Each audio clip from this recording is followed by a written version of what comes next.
And the final part of our Salisbury trip, we explore Stourhead and find a very nice library.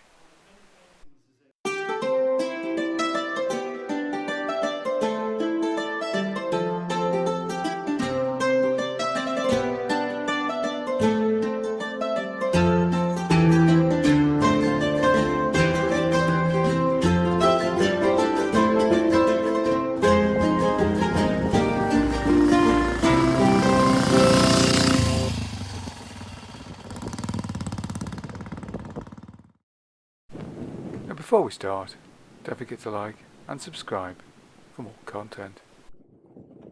Oh, traffic. God damn it. Yeah, I think he's blocked the carriageway, hasn't he? Right, let's trundle.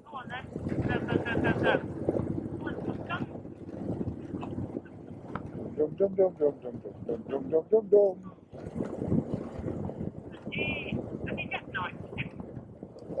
He's just trying to get out. Here we go, front of this yellow truck. Yeah, go on then. Yeah, fuck off truck. Right.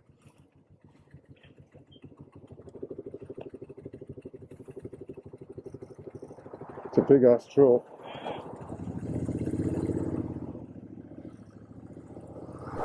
The ride down to Stourhead was really affected by heavy traffic, but it didn't really ruin the day for us. We just picked a way through as best we could, given that Tom had a small engine. So once again it was Tom screaming the nuts off his poor little 125. But eventually we did battle our way through the traffic and find our way to Stourhead, our destination for the day.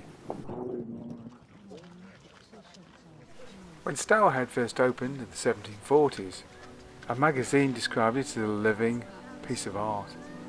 I said that was a fair description, particularly the open gardens around the lake. Here you'll find sculpted woodlands, dotted with a number of architectural follies. There's also a very nice grass area around the lake, which I think would be ideal for a picnic. All in all, I'd say it's just the sort of place the National Trust uses in promotional pictures. It really is very beautiful.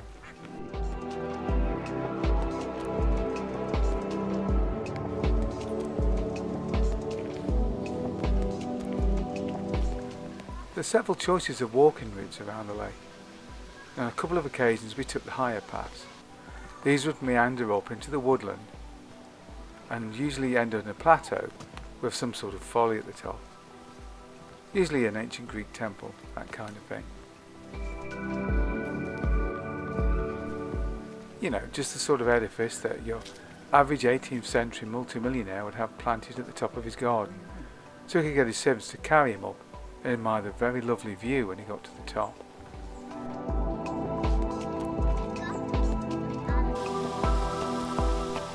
Back to the bottom of the valley now, and at the end of the lake is a very nice, almost realistic looking waterfall and a couple of water wheels.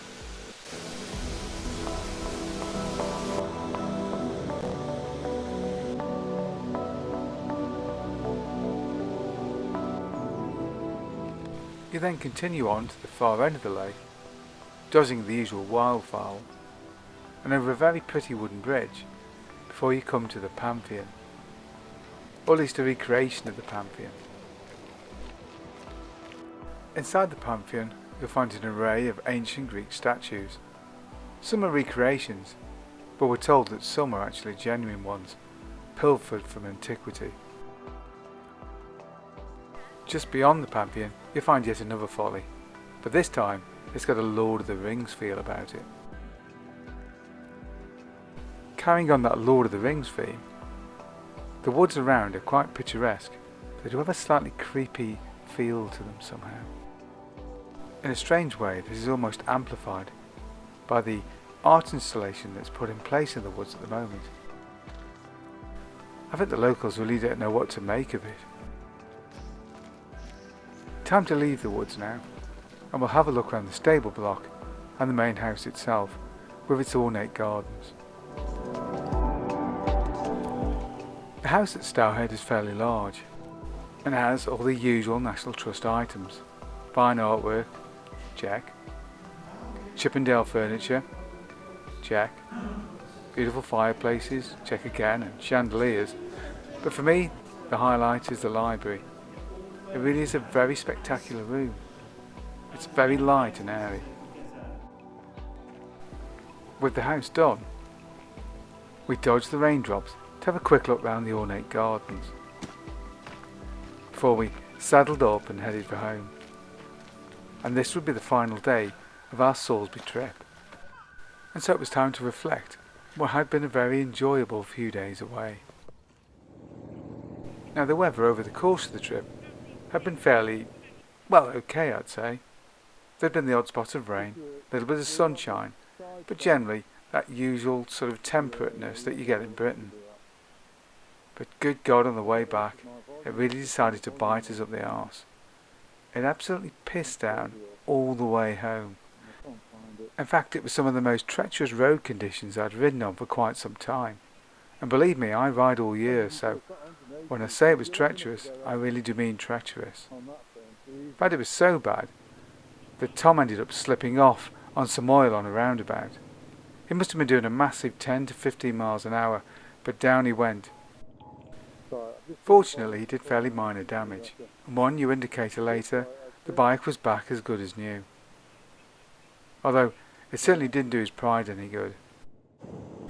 Well, I do hope you enjoyed that trip. We certainly enjoyed being on the trip.